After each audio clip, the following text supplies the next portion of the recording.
Bonjour à tous. Avant de s'intéresser pour de bon à quelques récits connus et moins connus, j'aimerais vous partager encore certaines réflexions importantes, avant qu'on se lance dans le bain si vous préférez. En commençant par une question. N'est-il pas étrange de chercher à comprendre les histoires alors que nous sommes celles et ceux qui les avons créées? Nous avons besoin de comprendre le monde qui nous entoure, d'accord. On voit ce besoin se manifester dans les sciences, bien sûr, où il se développe dans un acharnement à trouver la bonne équation pour traduire le mouvement des planètes, la circulation de l'air atmosphérique autour du globe, le comportement des fluides, la production de toxines par les bactéries, et je m'arrête là, pour ne pas y passer ma vie. Il se manifeste en histoire, par une ruée partout autour du monde, sur des sites de fouilles, des entrepôts d'archives, des palais, des temples, des tombes. Il se manifeste en biologie, par une inspection implacable de toutes les espèces que nous découvrons, et par l'étude du comportement de celles que nous avons déjà découvertes. Mais qu'en est-il lorsqu'il s'agit des récits que nous inventons? Après tout, nous n'avons pas créé les animaux. Il est donc normal que nous devions faire chauffer nos neurones pour mettre sur pied des sciences diverses pour les comprendre. Il en va de même de l'univers ou du comportement des astres. En revanche, c'est nous qui inventons les récits. Les histoires des romans, les trames narratives des scénarios, les rebondissements des pièces de théâtre, tout cela, ce ne sont pas des curiosités déjà érigées par la nature et dont il nous faudrait essayer de percer le mystère. Ce sont nos œuvres. Ne serait-il pas étrange de chercher à comprendre nos propres inventions? Je veux dire, ne serait-il pas étrange, non pas que nous soyons curieux, mais que nous ayons besoin de le faire? Ne devrions-nous pas déjà tout savoir des histoires et de leurs mécanismes, puisque nous les fabriquons? Quel serait l'inventeur qui ne serait pas capable d'expliquer aisément les règles et les principes auxquels obéit sa machine? Sans doute un inventeur qui n'aurait pas compris lui-même ce qu'il vient de créer, penserait-on. Mais pouvons-nous vraiment, comme cet inventeur, mettre sur pied des centaines de milliers de récits sans les comprendre, sans comprendre les ficelles qui se cachent derrière eux? Eh bien, j'aimerais vous répondre qu'en effet ce n'est pas possible, que les méninges des autrices et des auteurs nous suffisent amplement à expliquer ce que nous transmettent et ce que nous évoquent les histoires qu'ils inventent. J'aimerais vous dire qu'il n'existe pas d'un côté des milliers de personnes qui inventent, et de l'autre, des milliers de personnes qui décortiquent, qui analysent, qui essayent de comprendre, comme si, étrangement, il ne suffisait pas de demander simplement aux auteurs ce qu'ils ont voulu dire, comme s'il y avait encore à chercher, comme si les mystères perduraient. Comme si, au fond, avec le point final d'une œuvre, tout n'avait pas été dit. J'aimerais vous le dire, parce que cela nous épargnerait bien des réflexions et bien des nœuds à démêler. Mais vous vous en doutez, ce n'est pas le cas. Et les choses sont bien plus complexes que ça. En vérité, les mécanismes derrière les récits nous échappent si nous nous satisfaisons de notre seule lecture des livres, de nos seuls visionnages des films, de notre seule exposition passive et divertissante à ces récits. Et ce pour plusieurs raisons. D'abord parce que la fabrique des histoires n'est pas une science exacte. Il n'y a pas de formule toute faite pour écrire une bonne histoire, et pas davantage de recettes miracles pour en écrire une mauvaise. Nous avons plutôt affaire à un ensemble de pratiques variées, selon les styles et les médias visés, qui obéissent le plus souvent à de vastes principes et à des règles générales, mais qui peuvent régulièrement surprendre ces règles, les contourner, leur échapper. Combien de fois a-t-on vu un récit dans lequel tout était pensé, tout faisait sens, dans lequel tout s'enchaînait dans une structure remarquable, et que l'on trouvait pourtant fade et sans intérêt? Combien de fois a-t-on été ému par une scène de film que l'on savait réchauffée et cliché? Parfois les choses fonctionnent, sans que l'on se l'explique. D'autres fois elles échouent, et il n'y a pas plus d'explication. Si les récits nous échappent, c'est ensuite parce que leur création, tout autant que leur distribution, sont des phénomènes diffus, aussi bien dans l'espace que dans le temps. Des dizaines de milliers de personnes y ont participé et y participent encore à travers le monde, et il n'existe aucun endroit réel ou virtuel où nous pourrions nous rendre pour avoir sous la main tout ce monde et toutes les créations engendrées par ce monde, pour aller, comme des explorateurs, décrocher le secret ultime derrière tout cela. Les autrices et auteurs sont d'époques diverses, de cultures variées, de styles et de genres littéraires dissemblables. Ils participent tous et ont tous participé à notre amour commun pour l'art de raconter, mais si l'on pioche 2 récits au hasard dans toute l'histoire littéraire du monde, il y a une chance quasi nulle qu'ils soient un tant soit peu similaires. tant sur le plan stylistique que sur le plan de leur tradition narrative. Il existe 1001 manières d'écrire, et sans analyse, difficile de retrouver son chemin dans ce labyrinthe de possibilités. Enfin, si tout cela passe sous les radars de notre compréhension instinctive, c'est parce que, disons-le, tout le monde n'écrit pas comme les auteurs et scénaristes de récits, même modestes. Si le besoin de raconter, de raconter ses expériences et le monde qui nous entoure est présent chez tous les êtres humains, écrire comme les prix Nobel de littérature est une autre affaire. Et sans aller jusque-là, mettre sur pied n'importe quel récit complexe, même moyen, qui se tienne dans sa cohérence, qui soit un peu captivant, dont les divers événements s'enchaînent, s'entraînent, s'influencent, le tout de manière fluide et maîtrisée, constitue un petit exploit individuel que peu de personnes parviennent à accomplir. Le nombre d'œuvres qui paraissent chaque année, et même chaque jour, puisque en France par exemple, si vous ne le saviez pas, il y a plus de 250 livres qui sortent au cours de chaque journée, tout type confondu, ce nombre d'œuvres dont nous sommes inondés constitue un phénomène qui peut nous donner une fausse image de la difficulté que représente la création littéraire. Il peut laisser penser, vu la quantité de sorties, et de plumes derrière ces sorties, que tout le monde au fond serait capable d'écrire. Pourquoi pas ? Peut-être. Mais aisément ? Certainement pas. Écrire à un bon niveau est un savoir-faire, et comme tout savoir-faire, il se travaille, sans quoi il demeure obscur. Le nombre de personnes capables d'écrire de bonnes œuvres n'est pas une indication sur la facilité de l'exercice. L'écriture est comme toutes les activités.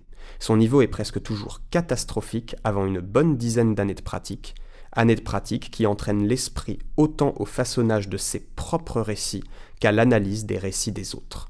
L'analyse est donc aussi concernée. On est souvent moyen avant d'avoir pratiqué longtemps.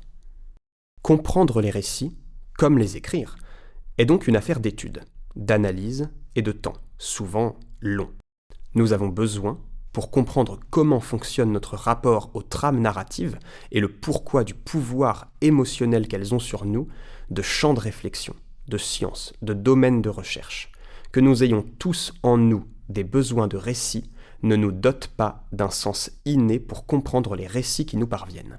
Pas plus que le besoin fondamental de l'être humain à l'exploration toujours plus poussée de son environnement ne permet à chaque personne de ce monde d'être tout à fait érudite sur les différents mécanismes physiques ayant permis par exemple les missions lunaires. Pour comprendre, il faut faire preuve de méthode. Je vous dirais, ça tombe bien. Des méthodes pour s'intéresser aux mécaniques des récits, ce n'est pas ce qui manque. Il en existe des dizaines pour une raison simple qui tient à la nature même de ce qu'est un récit. Un objet qui peut être vu sous plusieurs angles, comme un prisme dont les côtés ouvriraient chacun sur un panel de couleurs différents. Les fictions sont en effet, si l'on veut les analyser, comme des cubes, dont les faces auraient chacune ses propres mystères à nous révéler. Je vous explique. On peut d'abord partir de la structure. Quels sont les grands nœuds par lesquels passe le récit ? Quels endroits initient des changements de situation pour nos personnages ? On peut ensuite s'intéresser aux événements qui nous sont racontés eux-mêmes. Comment le récit enchaîne description, scène de tension, apaisement ou révélation pour nous emmener au bout du chemin. Avec quel rythme il le fait, avec quelle intensité. C'est déjà un champ de recherche en soi. On peut se pencher aussi sur le style, sur la forme, sur le soin apporté au langage, aux tournures, aux images et aux figures, ou au cadrage, à la photographie, au décor et aux chorégraphies si l'on parle de cinéma par exemple.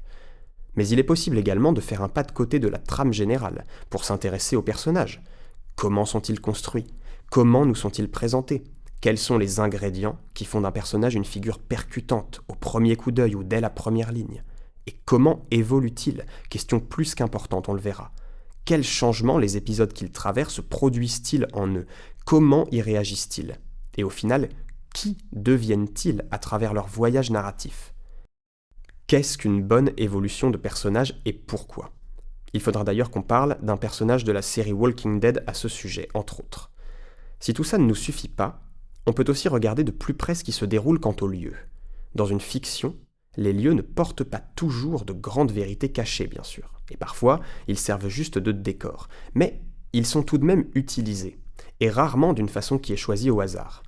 Comment les lieux sont-ils visités et habités par les protagonistes ? Y a-t-il des lieux clés qui sont primordiaux, ou des lieux de passage dans lesquels on ne s'attarde pas ? Les endroits sont-ils chargés de souvenirs ou impersonnels ? Les personnages y passent-ils sans faire attention? Ou s'attachent-ils à contempler et s'approprier leur environnement? Les pièces sont-elles chargées d'objets, richement décorés, encombrés, ou vides, avec de grands espaces? Que nous disent les lieux du statut social de nos héros? Sont-ils à leur place, déracinés dans les endroits qu'ils occupent, perdus? Certains de ces endroits sont-ils utilisés chaque fois comme des endroits à thème, c'est-à-dire comme des lieux dans lesquels les mêmes styles de scène se répètent? Les lieux sont-ils étouffants, libérateurs, plutôt neutres? Ont-ils une histoire? Autant de questions qui, si l'on peut y répondre, nous donneront une quantité phénoménale d'informations sur le récit que l'on décortique. Mais encore une fois, on peut aussi emprunter d'autres voies, en se tournant par exemple vers la symbolique. Y a-t-il des objets, des couleurs, des vêtements qui portent avec eux dans l'intrigue plus que leur simple image ou leur simple présence? Des choses qui ont un double sens pour les personnages ou qui devraient en avoir un pour le public? Est-ce que la personne qui a créé l'histoire a voulu nous dire des choses au-delà de ce qui est vraiment montré ou prononcé? Car oui, même si l'on épuise toutes les manières de s'intéresser à ce qui se passe dans le récit, on peut encore s'intéresser au récit lui-même, à ce qu'il est, à ce qu'il transporte. Quelles sont les valeurs qui sont infusées dans les scènes que nous lisons ou que nous regardons? Quel message nous est envoyé, si message il y a? Dans quel contexte plus général de son genre créatif l'œuvre s'insère-t-elle? Y a-t-il des références à d'autres œuvres, comme des ponts formant des communications avec d'autres créations, un étage au-dessus de l'œuvre si vous voulez? Et comment le public perçoit-il ou a-t-il perçu la fiction que l'on analyse? Souvent les tendances, les modes, les vagues de succès disent beaucoup du public, autant peut-être que des créatrices et créateurs.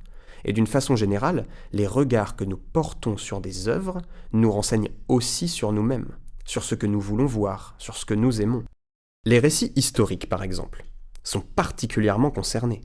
Un film historique ne nous montre jamais, absolument jamais, ce qu'était la période qu'il entend représenter, même les films que l'on dit les plus réalistes.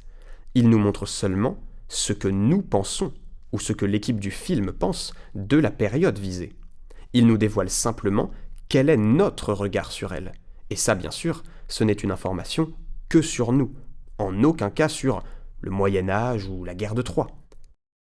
Le film Troie, tenez, réalisé en 2004 par Wolfgang Petersen, avec Brad Pitt, Eric Bana, Diane Kruger, Orlando Bloom.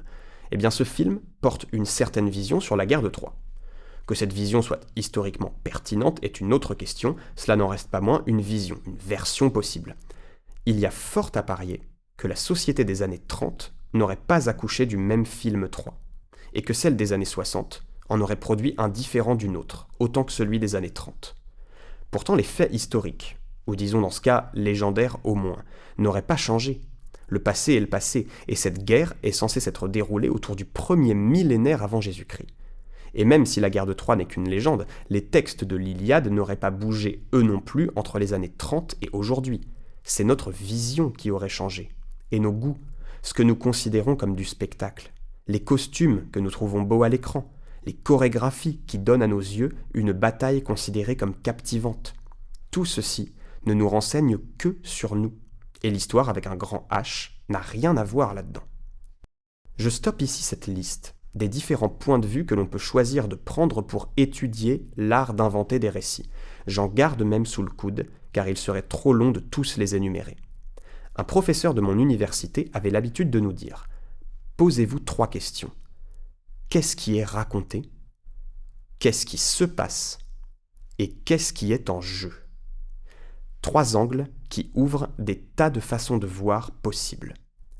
Lui, il nous entraînait à écrire des dissertations sur 10 pauvres lignes choisies au hasard dans un roman de 400 pages. Et je vous rassure, on ne va pas faire ça ici, mais vous avez l'idée. Il y a 1001 façons d'étudier une histoire. Vu la liste des différents questionnements possibles pour démarrer l'étude d'une fiction que je viens de vous faire, peut-être qu'une partie d'entre vous se dit que j'exagère, que tout ça est tiré par les cheveux, que ce sont des trucs de critiques littéraires, vous savez, qui tournent et retournent sur eux-mêmes sans fin, en mâchant des réflexions sorties de leur chapeau pour s'inventer des trucs à chercher là où il n'y en a pas vraiment. Vous vous dites peut-être que personne ne peut sérieusement songer à toutes ces questions et y trouver des réponses lorsqu'il écrit une fiction. Ce serait compréhensible. On n'a pas l'impression que Stephenie Meyer ait songé à tout ça avant d'écrire la saga Twilight, ou que les équipes des films Transformers, avec simplement des gros robots qui se tapent dessus, aient songé à tout ça, ou que les équipes de la saga Fast and Furious aient songé à tout ça. Il est facile, après tout, de prendre l'exemple de quelques œuvres jugées, disons, légères, pour se dire que l'on peut inventer des choses tout à fait correctes sans se tordre l'esprit dans tous les sens, pour tout anticiper, tout régler jusque dans les moindres détails. On a peine à croire que ces œuvres, qui sont surtout destinées à être des romances ou du divertissement, aient tout calculé dans leur processus de création. Et pourtant, qu'on les apprécie ou non, elles se tiennent, n'est-ce pas ? C'est vrai. Vous auriez raison de le penser. Tous les récits ne sont pas pesés et sous-pesés 100 fois avant d'être lancés au regard du public. Et l'on peut écrire de bonnes histoires, et même de très bonnes histoires, sans s'encombrer d'autant de problèmes à résoudre. Toutes ces réflexions ne sont que des outils. On peut en utiliser certains et en ignorer d'autres, et même s'appuyer sur très peu d'entre eux, et parvenir pourtant à bâtir quelque chose de solide, qui fonctionne tout à fait. Cependant, il faut tout de même avoir à l'esprit que les grandes œuvres, celles qui marquent les mémoires, sont souvent celles qui prennent en considération un grand nombre de réflexions durant leur conception, et qui s'attachent à ce qu'il y ait le moins de zones possibles laissées vides dans leur trame. Et pour cela, les plumes qui les ont conçues se sont souvent creusé la tête pour que leurs œuvres puissent répondre à un maximum des questions qui pourraient leur être posées. Comme les questions dont nous avons tenu la liste il y a quelques secondes par exemple, ou d'autres. On peut le répéter. Ce n'est pas vital pour une œuvre qui veut être riche et étoffée. Et d'ailleurs, il n'est pas vital pour une œuvre d'être particulièrement riche et étoffée. Mais de manière générale, une grande direction peut tout de même être identifiée. Plus une œuvre fait attention aux détails, plus une œuvre soulève de questionnements et plus une œuvre donne à ces questionnements des pistes de réponse, plus une œuvre montre qu'on peut la considérer sous plusieurs angles, l'aborder avec plusieurs approches, plus cette œuvre est riche. Et plus on a de chance qu'elle nous marque, tant par ce qui nous a été raconté que par la maestria avec laquelle on nous l'a exposée. Une œuvre qui a été conçue avec le plus grand soin possible apporté aux détails, cela se voit. Ce qu'il faut se demander ensuite, c'est que veut dire apporter du soin aux détails. Tout cela étant dit, on ne peut pas non plus se laisser bercer par une illusion tentante. Celle qui vient nous murmurer à l'oreille qu'il serait possible, en étant aussi méticuleux que nécessaire, de tout contrôler, de créer une œuvre qui soit parfaitement sans faille, qui réponde à toutes les questions, qui ne laisse pas de prise aux spéculations. Autant le dire tout de suite, cette illusion est une pure illusion. On peut peaufiner jusqu'au moindre détail, on peut polir le dernier grain, on ne pourra jamais avoir totalement la main sur ce qui est susceptible de jaillir d'une œuvre. Et ce, pour une raison évidente. Un jour, une œuvre rencontre un public. Et le public se fiche éperdument de ce que l'autrice ou l'auteur avait prévu.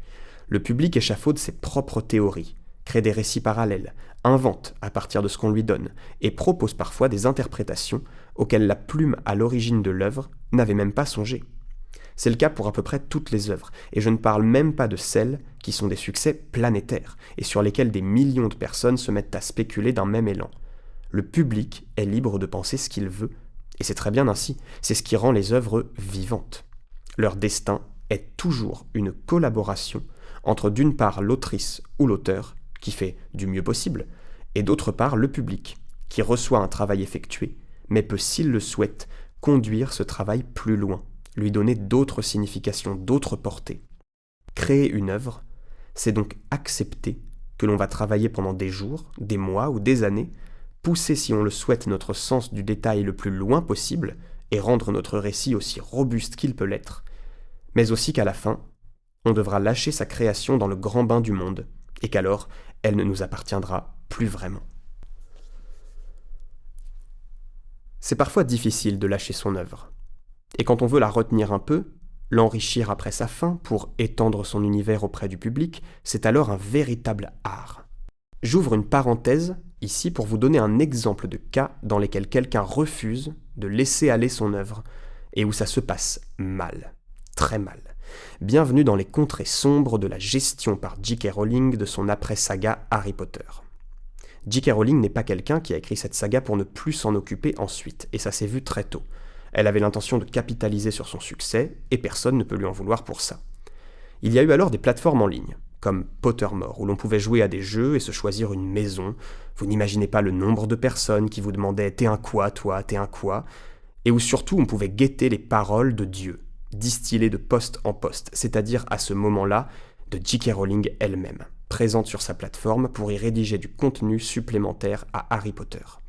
Ça peut être difficile à croire, surtout aujourd'hui avec l'image qu'elle nous a dévoilée, mais peu de personnes, dans l'histoire du monde, et je pèse mes mots, ont pu approcher un jour l'aura qu'avait J.K. Rowling autour de l'année 2007. Elle venait d'achever, avec une maîtrise remarquable, la saga la plus aimée de l'histoire de la littérature. Elle était comme une prophète pour une armée de centaines de millions de fidèles à travers le monde. Les gens attendaient ses publications sur Pottermore comme un shoot, sans rire. Alors qu'est-ce qu'on y apprenait ? Eh bien, des choses secondaires à la saga, mais qui venaient enrichir l'imaginaire des gens, tout simplement. Le passé d'un personnage, l'histoire d'un lieu, les événements d'avant la saga, un détail de la vie du trio principal, des choses comme ça. C'était assez bien dosé pour tout dire. C'était des anecdotes assez marginales pour que leur absence dans la saga soit justifiée, mais assez proches de l'univers pour combler l'appétit des fans, de ceux qui voulaient en savoir plus, avoir plus de détails. Rowling elle-même faisait d'une pierre deux coups. En inondant Pottermore de ses posts complémentaires à Harry Potter, elle cultivait son image d'autrice qui n'avait pas tout dit mais savait tout. D'autrice qui avait sans doute chez elle des caisses et des caisses de fiches sur l'histoire de ces lieux, sur les moindres traits de ces personnages, qui avait imaginé leur trajectoire future, leur trajectoire passée, qui avait créé un monde riche et l'avait imaginé jusque dans ses moindres recoins. Et ça, c'est toujours impressionnant. Une image largement remise en question d'ailleurs par les nombreuses étrangetés de la saga elle-même. Il faudra qu'on en parle un jour. Et quand on y pense, Rowling pouvait bien inventer ses anecdotes au jour le jour à cette époque. Pour les connaisseurs, savoir que Parvati Patil avait eu une varicelle tardive à l'âge de 11 ans, ça va, ça peut se trouver à l'improviste, pas besoin d'y avoir pensé pendant 10 ans. J.K. Rowling a aussi sorti d'autres livres. Le Quidditch à travers les âges, les contes de Biddle le Barde. Très bien pour enrichir un univers, rien à dire.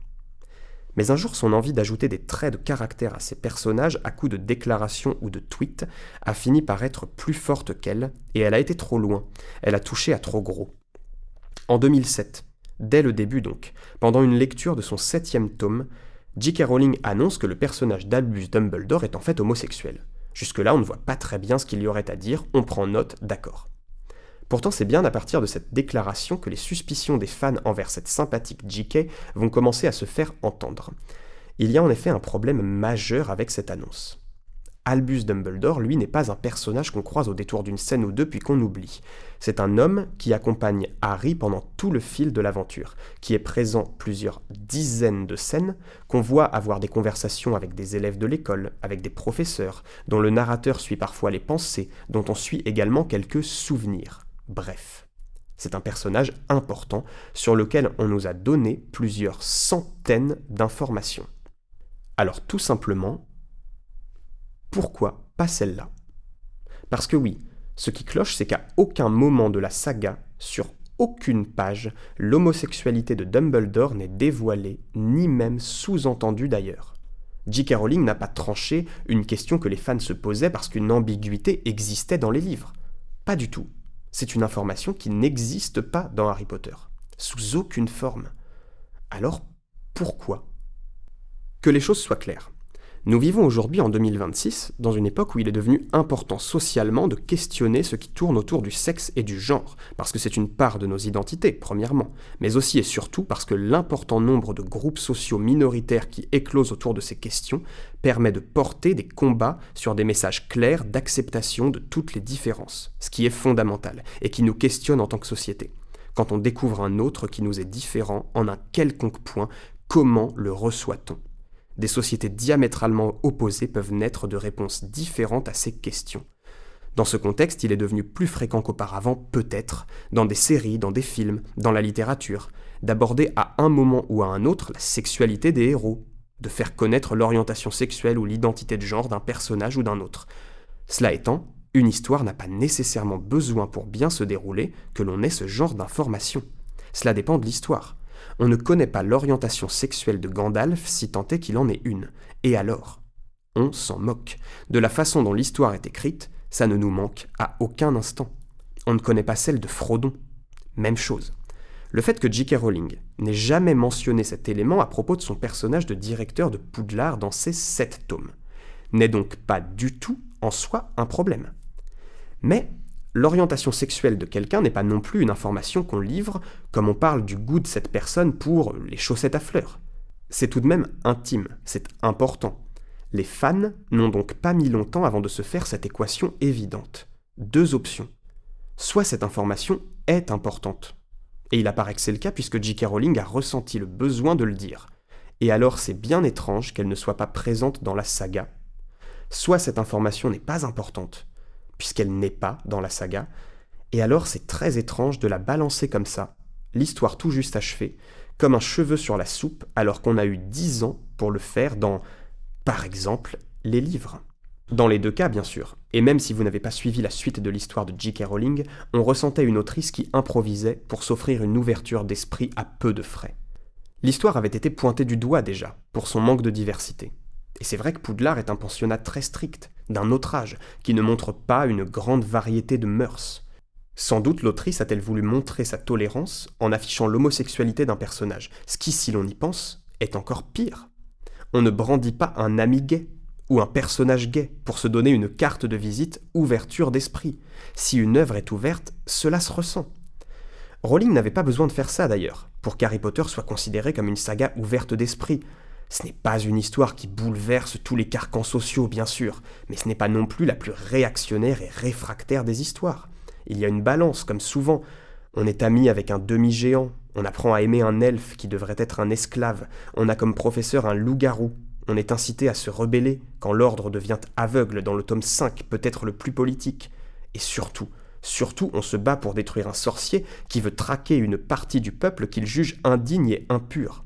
On s'unit pour défendre les non-magiciens, ou tous ceux qui peuvent être considérés comme tels.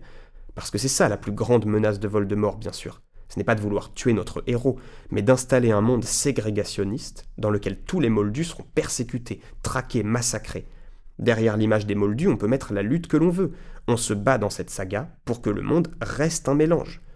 Tout ça pour dire qu'Harry Potter n'est pas une saga horrible que je sache, dans les valeurs qu'elle porte. Elle peut avoir des points noirs, des choses sur lesquelles il faut revenir, mais elle n'a pas besoin pour être sauvée que l'on sorte l'orientation sexuelle d'un personnage à la va-vite. Je m'arrête ici en me souvenant avoir dit que c'était une parenthèse, parce qu'il y a bien d'autres choses qui ont été mal gérées par J.K. Rowling après la fin de la saga, on ne peut pas toutes les évoquer. Vous avez compris l'idée, parfois une information imprudente, envoyée de manière étrange, mal dosée, donnée dans l'euphorie de vouloir s'acheter une image, peut être catastrophique pour, jusqu'à la réputation de l'autrice elle-même. Le reste appartenant à l'histoire, et J.K. Rowling s'est en chargée toute seule d'achever sa réputation. Nous disions donc qu'une œuvre, on l'écrit, mais qu'au moment où on la lâche dans le monde, elle ne nous appartient plus vraiment. Elle est au public. Par conséquent, lorsque l'on analyse, on peut parfois faire des interprétations que l'auteur ou l'autrice d'une œuvre n'avait pas prévues. C'est ce qu'on fera sans doute à certains moments dans cette émission.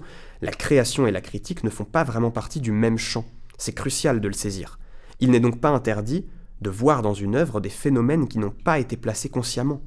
Vous avez tous sans doute déjà vécu cette scène. Nous sommes au lycée pendant un cours de français, et notre prof nous rabat les oreilles depuis déjà 10 minutes avec l'importance de la symbolique du bleu chez Flaubert. La couleur bleue, renvoyant bien sûr à des tas de souvenirs de l'auteur, aux yeux de sa femme, à la mélancolie, à la profondeur du ciel, aux fleurs des champs, et on en oublie pour ne pas s'endormir.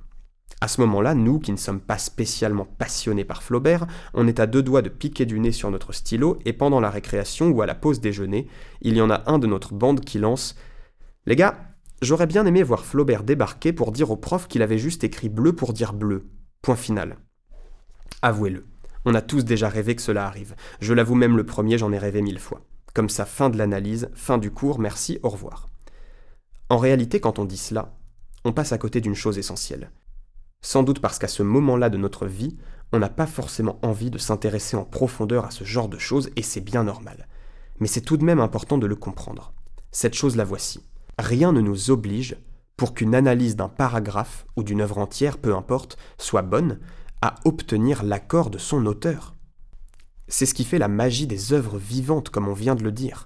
Ce n'est pas l'auteur qui décide ce qu'on doit penser de son œuvre. C'est la règle du jeu. Si l'on ne veut pas que d'autres cerveaux aient le droit de s'en emparer, on garde son manuscrit dans son tiroir. C'est aussi la beauté de la critique. Ce qu'on cherche à développer, c'est notre réflexion, notre capacité à dérouler de la pensée à partir d'un matériel de base. On ne cherche pas à être le plus prudent possible pour coller au plus près de l'œuvre. Si l'on a une théorie sur la signification de la couleur bleue, qu'elle est crédible, qu'elle correspond à ce que le bleu évoquait à l'époque de Flaubert, qu'elle s'appuie sur des œuvres d'époque qui peuvent lui donner du poids, et qu'elle porte un regard éclairant sur ce qu'on étudie, alors on n'a pas besoin de l'avis de Flaubert. Ça va même plus loin que ça. Ce n'est pas parce que Flaubert n'y a pas songé que ce n'est pas dans l'œuvre. Les autrices et les auteurs, comme tout le monde, ont une part inconsciente dans leur esprit, et il est tout à fait possible que notre inconscient s'exprime dans nos œuvres. On y laisse parfois des indices sur notre culture, sur notre façon de voir le monde, sur nos convictions, sans vraiment vouloir les laisser, simplement parce qu'ils sont en nous, et qu'on n'écrit pas hors de soi. On laisse toujours des miettes sur le passage des œuvres. Il y a toujours des miettes à chercher sur le passage d'une œuvre. Comme la dernière fois, rendez-vous le mois prochain.